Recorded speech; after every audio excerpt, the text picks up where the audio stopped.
This is the Hanalei lip balm, and it's made of kukui oil as well as vitamin A, C, and E. And it's a nice lip balm and it smells so good. This is in coconut pear. It smells so good.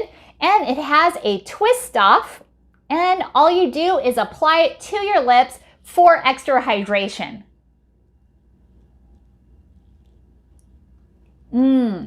It smells so good and it glides on effortlessly. Here's a close-up of the bottle, and this is what it looks like.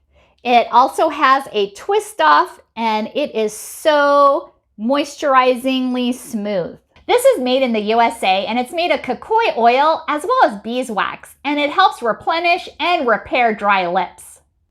I was sent this from Hanalei to evaluate and I absolutely love it. Thank you so much for watching and hope you found this video helpful.